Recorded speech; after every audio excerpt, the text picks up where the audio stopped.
Hello, I'm Dennis Kelly.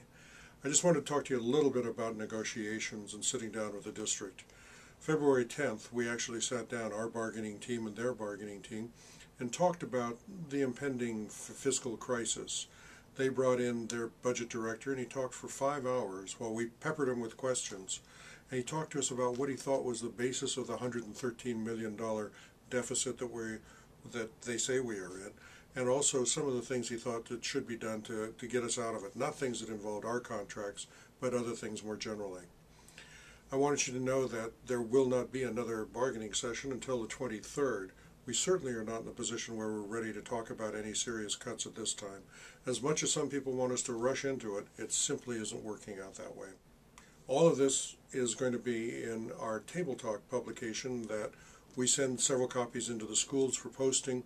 We also link it on our website, and we mention it in email blasts that come out, so you have a link to follow there. Now, I hope you're all working as hard as you can to organize for March 4th. There are some wonderful things being done in an awful lot of the schools. March 4th is going to be important because March 4th is a time where we can all come together and we can all say, enough is enough. You've got to fund education.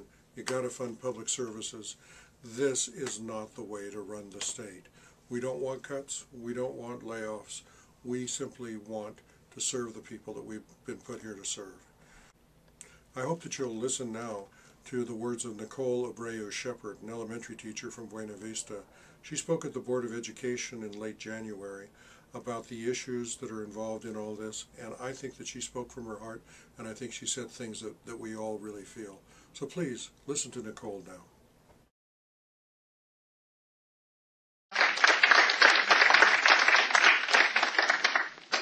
Hello, I'm Nicole Abreu-Shepard. So I came here on behalf of my staff, which is extremely concerned and utterly dismayed. And we understand, like Susan said, that the district has been put into a really bad position because we know these are hard times. We've seen our families at our site suffer through these hard times.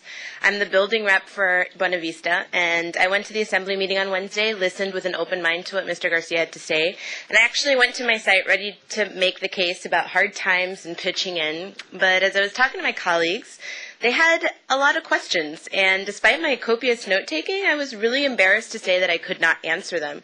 Questions about what exactly were the cuts in central office, where they were coming from, and even looking at these numbers about things that are coming from Prop H and summer school. I guess those come from central office, but all I think about is that it's directly affecting the children.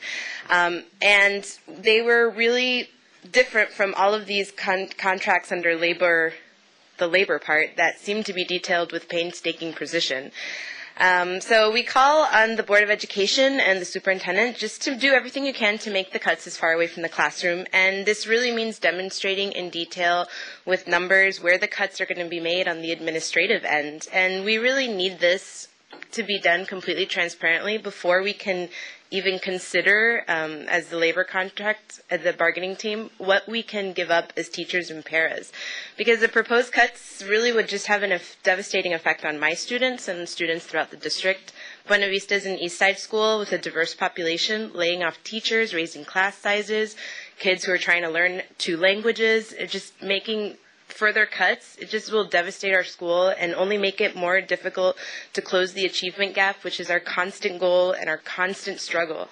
We talk a lot about equity and social justice in this district. It's all over our balanced scorecard, and this is an equity and social justice issue, and we can't do it with our hands handcuffed. So please do everything you can to help us to defend the classroom. We need your leadership now more than ever. Thank you.